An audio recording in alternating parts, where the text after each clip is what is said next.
Iba't ibang aksidente ang nangyayari sa kalsada. Ang isa na rito ay yung tinatawag natin na vehicle versus pedestrian. Narito ang city tips upang ito ay maiwasan. Number 1, stay alert or manatiling alerto sa kalsada. Ang paggamit ng cellphone or anumang mga gawain na makakadistract or makakadivert ng ating atensyon ay napakadelikado. Bakit? Dahil natutuon yung ating pong paglalakad doon sa ating pong ginagawa. Ang tendency ay hindi na natin napapansin o hindi na natin namamalayan na yung nilalakaran natin maaari palang merong butas or may lubak. Ganun din kapag tayo ay tumatawid. Hindi natin namamalayan dahil distracted tayo doon sa ating ginagawa, nakahinto na pala or naka-red na pala yung signal doon sa pedestrian lane na yung mga bagay na yon ay maaaring magresulta sa isang aksidente. Ano pa isang common example? Yung paggamit ng headphone, lalo na ngayon, nauuso yung tinatawag natin na merong noise cancellation. So ang tendency, yung outside noise ay hindi na natin siya maririnig. Ito ay isang lubhang napakadelikadong practice na gumagamit tayo or nagsusuot tayo ng mga ganitong klase ng headphone sa kalsada. Dahil ang tendency kapag merong emergency or merong may aberya, may bumubusina or may sumisigaw sa atin, ay hindi na natin siya nadidinig.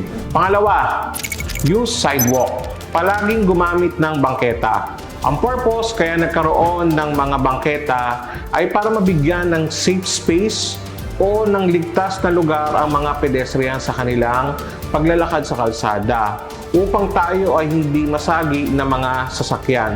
Sa mga lugar na talagang walang available na bangketa at ang option natin ay maglakad sa kalsada, ang pinaka-safe na practice dyan is tayo ay maglalakad pasalubong doon sa incoming traffic or nakaharap tayo doon sa daloy ng mga sasakyan. So, ang purpose niya is para kung merong mga sasakyan na merong may aberya, agad natin itong makikita at tayo ay makakaiwas. Iwasan din natin yung pagtawid doon sa mga pagitan ng sasakyan habang ito ay nakaparada o kaya ito ay nakahinto.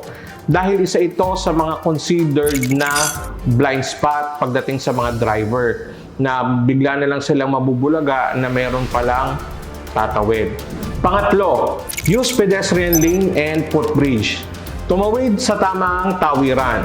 Naglagay ng mga pedestrian lane at footbridge upang tayo ay ligtas na makatawid. Huwag nating papraktisin yung pagtawid sa kung saan-saan or yung mga tinatawag nating jaywalking.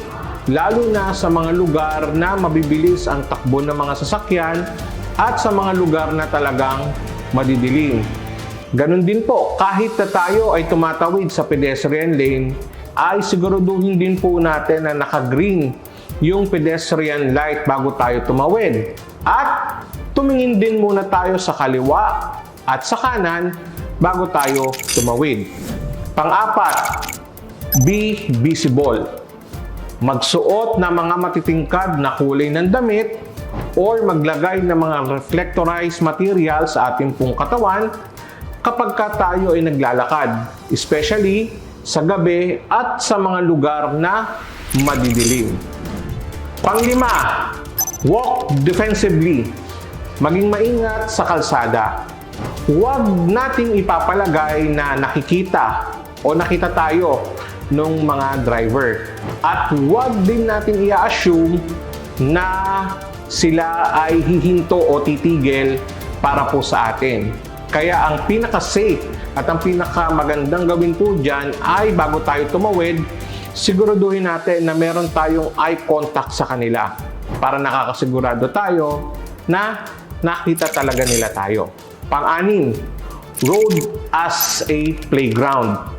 So, iwasan po natin ito para sa mga magulang, pagbilinan po natin at ituro natin sa mga anak po natin na ang kalsada po ay hindi po palaruan. Marami ng aksidente na ang cause is yung mga bata nahahagip, nasasagasaan, nababangga o naatrasan dahil ginagawang palaruan ang kalsada.